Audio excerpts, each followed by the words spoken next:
السلام علیکم ورحمۃ اللہ وبرکاتہ۔ کیا آپ جانتے ہیں کہ قبر صرف مٹی کا گڑھا ہی نہیں بلکہ حدیث مبارکہ میں آتا ہے کہ قبر جنت کے باغوں میں سے ایک باغ ہے یا جہنم کے گڑھوں میں سے ایک گڑھا ہے۔ ہم قبر کی تیاری کے لیے بہت کچھ کرتے ہیں سوائے اس کے جو قبر میں واقعی کام آنے والا ہے۔ آج میں ایک ایسے نوجوان کی سٹوری آپ کو بتانے جا رہا ہوں جس نے ساری زندگی گناہوں میں گزار دی اور نمازوں میں سستی کرتا تھا، لیکن مرنے سے پہلے اللہ تبارک و تعالی نے اس کا انجام بدل دیا۔ تو اس ویڈیو کو آخر تک دیکھیں تاکہ آپ کو بات سمجھ آ جائے۔ دیکھیں، یہ ایک عام نوجوان تھا، عام انسان تھا، کوئی عالم نہیں تھا، کوئی زیادہ پڑھا لکھا نہیں تھا، اور ایک دنیا دار تھا۔ دنیا میں اس کی زندگی گزر رہی تھی، دنیا کی عیاشی میں اپنی زندگی گزار رہا تھا اور گناہوں میں ڈوبا ہوا تھا، نمازوں میں کوتاہی کرتا، نمازیں چھوڑ دیتا۔ اور ایک دن کسی نے اس شخص سے کہا کہ تم نمازیں پڑھو، اپنے گناہوں سے توبہ کرو، معافی مانگو۔ تو اس نے کہا کہ ابھی تو جوانی ہے، بہت عمر پڑی ہے، اللہ غفور رحیم ہے، مجھے معاف کر دے گا۔ پھر ایک دن اچانک اس شخص کو کوئی بیماری لاحق ہوئی اور وہ بیماری اچانک پھیلتی چلی گئی، اور جب ڈاکٹروں کو دکھایا اور ٹیسٹ کرائے، رپورٹس کرائی، رپورٹ اور ٹیسٹ اس کے خراب تھے، اور ڈاکٹروں نے کہا کہ ہم پوری کوشش کریں گے اس کی بیماری ٹھیک ہو جائے، اور لیکن دعاؤں کی درخواست ہے، اس کے لیے دعا بھی کریں، اللہ تعالیٰ اسے شفا عطا فرمائے۔ تو یہ بات ڈاکٹروں کی، یہ بات اس شخص کے دل پر لگی، اور یہ شخص ایک دن اچانک رات کو بیٹھ کر روتا رہا، اور یہاں تک کہ اس کا تکیہ بھی آنسوں سے تر ہو چکا تھا، اور یہ شخص رات کو روتا رہا اور اللہ تبارک و تعالیٰ سے معافی مانگتا رہتا کہ اللہ، میں نے بہت غلط کر دیا، میں نے اپنی زندگی کوتاہی میں گزار دی، غفلت میں گزار دی، یا اللہ تو غفور رحیم ہے، تم مجھے معاف کر دے، تو مجھے معاف کر دے، میں آئندہ گناہ نہیں کروں گا۔ چنانچہ یہ شخص کہ معافی مانگتا رہا، توبہ کرتا رہا، استغفار کرتا رہا، اللہ تبارک و تعالیٰ نے اس کی معافی کو قبول کر لیا، اس کے چہرے پر سکون آ گیا، اس کے دل پر میں اطمینان آ گیا، اور اس کے چہرے پر، ہونٹوں پر مسکراہٹ تھی۔ تو یہ جو شخص جو ہے توبہ کر چکا تھا، اور ایک دن اچانک اس کی روح پرواز کر گئی۔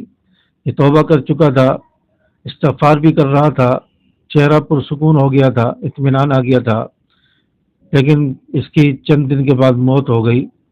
اور جب موت واقع ہوئی اور اس کے بعد اس کا چہرہ پرسکون تھا اور چہرے پر اطمینان تھا، اور اس کے گناہ جو ہے وہ اللہ تعالیٰ نے معاف کر دیے تھے، تو اب توبہ کرنے کی وجہ سے، استغفار کی وجہ سے اللہ تعالیٰ نے اس کے گناہ معاف کر دیے۔ جو یہ عیاشی کی زندگی گزار رہا تھا، گناہوں میں ڈوبا ہوا تھا اور نمازوں میں کوتاہی کر رہا تھا، حقوق العباد میں تلفی اور لوگوں کی نافرمانی، لوگوں کو اظہار رسانی پہنچانا، تو یہ تمام چیزیں اللہ تعالیٰ نے اس کی معاف کر دی تھی، تو اب اس کے چہرے پر سکون آ گیا تھا۔ تو یہ واقعہ ہمیں بتاتا ہے کہ استغفار ہمیں ضرور کرنا چاہیے۔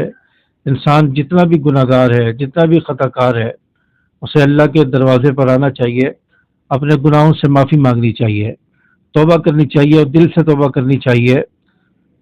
توبہ کا دروازہ اس وقت تک کھلا ہے جب انسان کی روح حلق میں نہ آ جائے۔ آپ صلی اللہ علیہ وسلم نے ارشاد فرمایا کہ انسان کی توبہ اس وقت تک قبول ہوگی جب اس کی روح حلق میں نہ آ جائے۔ جب روح حلق میں آ گئی، روح نکلنے لگی، اب توبہ قبول نہیں ہوگی۔ تو اس شخص نے مرنے سے پہلے توبہ کر لی تھی، اور اللہ تبارک و تعالیٰ نے نیک لوگوں کے ساتھ اس کا یہ حشر فرمایا اور نیک لوگوں میں اسے شامل فرمایا، اور گناہوں سے توبہ کرنے والوں میں یہ شخص شامل ہو چکا تھا۔ اس لیے ہمارے بھی اگر کوئی گناہ ہے، ہم بھی اپنی زندگی غفلت میں گزار چکے ہیں اور لوگوں کو ستا رہے ہیں، لوگوں کو پریشان کر چکے ہیں، تو ہمیں بھی جو ہے اللہ تبارک و تعالیٰ سے توبہ کرنی چاہیے، سچے دل سے توبہ کرنی چاہیے، تاکہ ہماری آخرت اچھی ہو جائے، ہماری قبر اچھی بن جائے، جنت کا باغ بن جائے۔ تو اس کے لیے ہمیں تیاری کرنی چاہیے۔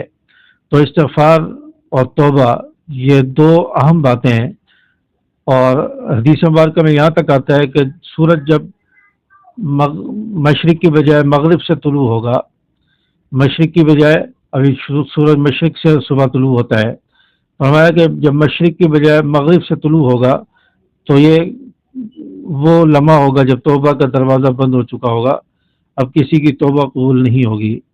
تو اس وقت سے آنے سے پہلے پہلے انسان کے پاس وقت ہے، انسان کی موت سے پہلے اس کے پاس وقت ہے۔ جس انسان کی موت آ جاتی ہے اس کی قیامت آ جاتی ہے، اور موت جب نکلنے لگے، روح جب نکلنے لگے، اس وقت جو توبہ کا دروازہ بند ہو جاتا ہے۔ اس لیے اس وقت سے آنے سے پہلے انسان کو توبہ کرنی چاہیے، اپنے گناہوں سے معافی مانگنی چاہیے، تاکہ انسان کی جب روح پرواز کرے تو انسان گناہوں سے پاک ہو چکا ہو اور انسان کی توبہ قبول ہو چکی ہو۔ امید ہے کہ میری باتیں آپ کو سمجھ آئی ہوگی۔ ویڈیو کو لائک کریں، شیئر کریں اور اس چینل کو بھی سبسکرائب کر دیں۔ السلام علیکم ورحمۃ اللہ۔